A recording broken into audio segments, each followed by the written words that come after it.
Good morning बच्चों, कैसे हैं आप सब। उम्मीद करता हूँ आप अपनी जगह सुरक्षित होंगे। तो आज हम करने जा रहे हैं इंग्लिश का टॉपिक रिलेटिव प्रोनाउन। ठीक है, इससे पहले हम इसके 3 जो वीडियो हैं वो बना चुके हैं। आज हमारा ये है उसका नेक्स्ट पार्ट है, उसी के आज आगे हम आपको कराएंगे। तो रिलेटिव प्रोनाउन के अंदर क्या होता है, इसमें 2 सेंटेंस होते हैं। उन सेंटेंसों को जब हम एक लिंक के रूप में, यदि उनको दोनों का हम एक ही सेंटेंस बनाते हैं, उनको जोड़ देते हैं, तब उस प्रकार के हम वाक्यों को बोलते हैं रिलेटिव प्रोनाउन। ठीक है, तो उसमें क्या होता है, जो प्रोनाउन जो हम इसके अंदर यूज करेंगे, जो वो एक एज ए कंजक्शन के रूप में भी काम करेगा, जिनके वाक्य के 2 भागों को जोड़ने के लिए। वाक्य के जो 2 भाग हैं उनको हम जोड़ देते हैं, बीच में एज ए कंजक्शन लगा के हु, व्हाट और दैट। ठीक है, इस प्रकार जो है हु, हुज, व्हिच, व्हाट और दैट, इनका प्रयोग करके हम उन दोनों वाक्यों को एक ही सेंटेंस के अंदर जोड़ देते हैं। और उसके लिए सबसे पहला जो नियम है वो है, यदि सेंटेंस के अंदर हम व्यक्तियों को यूज कर रहे हैं, पर्सन्स को यूज कर रहे हैं, तब उनके लिए हम जो रिफ्लेक्सिव प्रोनाउन का प्रयोग करते हैं। और उसके अंदर सबसे पहला जो है हमारा वर्ड वो है हु। ठीक है, हु का प्रयोग कब किया जाता है, जब व्यक्तियों के लिए। ठीक है, व्यक्तियों के लिए जब हम जो सब्जेक्ट के रूप में यदि व्यक्ति है वह काम कर रहा है, तो उसके लिए हम इसका प्रयोग करते हैं हु का। ठीक है, और वो नाउन या प्रोनाउन कोई भी हो सकता है। जैसे हम यहाँ पर एक उदाहरण ले लेते हैं, उससे आपको क्लियर हो जाएगा। I do not like the boy who has done it। ठीक है, अब यहाँ पर सेंटेंस को देखिए, जो हमने who वर्ड का प्रयोग किया है कि I do not like the boy, मैं उस लड़के को पसंद नहीं करता जिसने who, तो यहाँ जो who है इसने who has done it, जिसने यह किया है, तो उसको मैं पसंद नहीं करता। तो यहाँ पर 2 सेंटेंस है, I don't like the boy और who has done it। ठीक है, तो उस लड़के ने जो किया है मैं उस लड़के को पसंद नहीं करता।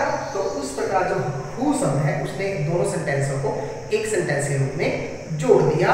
और यहाँ पर एक बार एक दूसरा सेंटेंस देख लेते हैं हम, फिर उसके बाद मैं आपको कुछ बताऊंगा।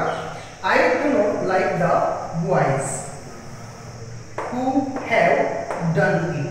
अब यहाँ पर सेंटेंस हमारा वही है, इधर बॉय था और इधर बॉयज है, इधर हमने हैज लगाया था और इधर हमने हैव लगाया है। ये क्यों हुआ है, यदि हम देखें हु से पहले, ठीक है, यदि जो हमारा वर्ड है तो उससे पहले यदि एक वचन नाउन हमारा, नाउन हो या प्रोनाउन हो, यदि वह सिंगुलर है तो वर्ब भी क्या आएगी, सिंगुलर आएगी। यदि नाउन हमारा या प्रोनाउन हमारा प्लूरल फॉर्म में है तो वर्ब भी हमारी प्लूरल ही आएगी। ये आपको इस बात का ध्यान रखना है। ठीक है, तो हु से पहले यदि हमारा नाउन या प्रोनाउन सिंगुलर में है, क्या है, सिंगुलर नाउन है, तो वर्ब भी सिंगुलर ही आएगी। और यदि यह हमारा प्लूरल में है तो वर्ब भी हमारी प्लूरल ही आएगी। क्लियर था। उसके बाद है whom शब्द का प्रयोग। यदि वाक्य में व्यक्तियों के लिए ऑब्जेक्ट यानी कि कर्म के रूप में रिफ्लेक्सिव प्रोनाउन का यूज करना हो, तो हम whom का शब्द का प्रयोग करते हैं। ठीक है, whom, जैसे दिस इज द बॉय, ठीक है, whom, जिसको I saw in office। ठीक है, यह वो लड़का है।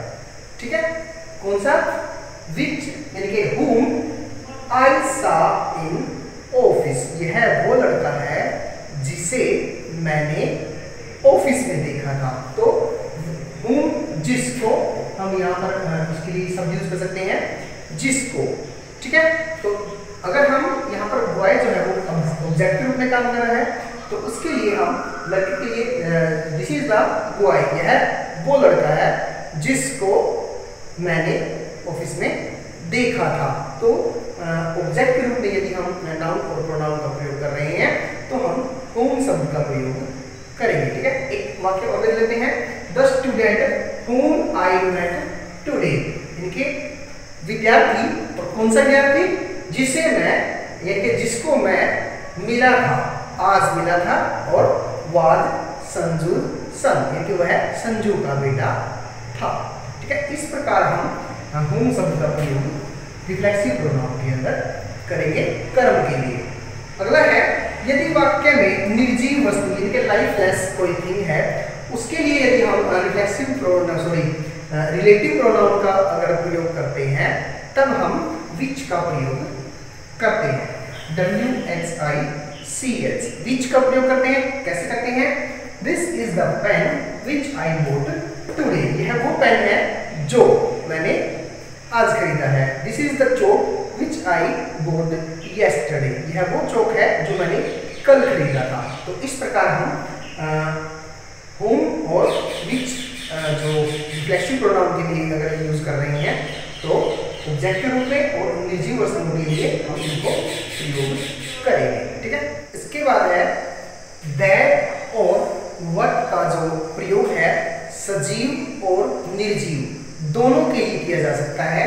जैसे this is the dog that I bought, यह वो डॉग है जो मैंने खरीदा है। तो यहाँ पर हम दैट का प्रयोग कर सकते हैं सजीव के लिए। और I do not understand what you से, मैं नहीं समझा जो आपने कहा। ठीक है, तो इस प्रकार हम दैट का और व्हाट का प्रयोग जो दोनों के लिए कर सकते हैं। लेकिन एक इम्पोर्टेंट जो हमारे नियम्स हैं, वो हम जो इम्पोर्टेंट रूल्स है इसके वो देख लेते हैं। क्या है? यदि वाक्य में सुपरलेटिव डिग्री एडजेक्टिव है, ठीक है, सुपरलेटिव, तो उसके बाद अगर हम किसी नाउन का प्रयोग करना हो हमें, उसके बाद अगर हमें किसी रिलेटिव प्रोनाउन का यूज करना है, तो हम सिर्फ दैट का ही प्रयोग करेंगे, वहां पर वर्ड का प्रयोग नहीं करेंगे। जैसे he is one of the best boys that I have ever seen, तो हम यहाँ पर दैट का प्रयोग करेंगे, न कि हु का। आगे, यदि वाक्य में दूसरा जो नियम है, यदि वाक्य में सेम प्लस नाउन के बाद हमें रिलेटिव प्रोनाउन का यूज करना है, तब भी हम दैट का ही प्रयोग करेंगे। ठीक है, जैसे एग्जांपल लेते हैं, this is the same boy, यह है वही सेम बॉय है that met me on road, कि जो मुझे सड़क पर मिला था। ठीक है, हम यहाँ पर दैट का ही प्रयोग करेंगे यदि वाक्य के अंदर सेम और उसके बाद कोई नाउन दिया गया है। ठीक है, उसके बाद only, any, few, little, everything, nothing के बाद यदि हमें कोई भी रिलेटिव प्रोनाउन का प्रयोग करना है, तो हम सिर्फ और सिर्फ दैट का ही प्रयोग करेंगे। कैसे करेंगे? जैसे there was nothing that could tempt Vijay. Clear है? एक एग्जांपल लेते हैं, this is the only book that can give proper guideline. तो इस प्रकार यदि हम शब्दों में पहले सेंटेंस में नथिंग, ठीक है, और ओनली, ठीक है, से, और ये फ्यू, एनी, एवरीथिंग, नथिंग, ये वाक्य के अंदर अगर शुरू में आते हैं, तो उसके बाद अगर हमें कोई भी रिलेटिव प्रोनाउन यूज करना है, तो वो हम सिर्फ और सिर्फ दैट का प्रयोग करेंगे। ठीक है, तो ये हमारे जो 4 प्रोनाउन हमारे हो चुके हैं। इसके बाद जो हम वीडियो बनाएंगे वो आपके लिए रहेगी डेमोन्स्ट्रेटिव प्रोनाउन की। तो जल्दी मिलते हैं डेमोन्स्ट्रेटिव प्रोनाउन 4, तब तक के लिए बाय बाय।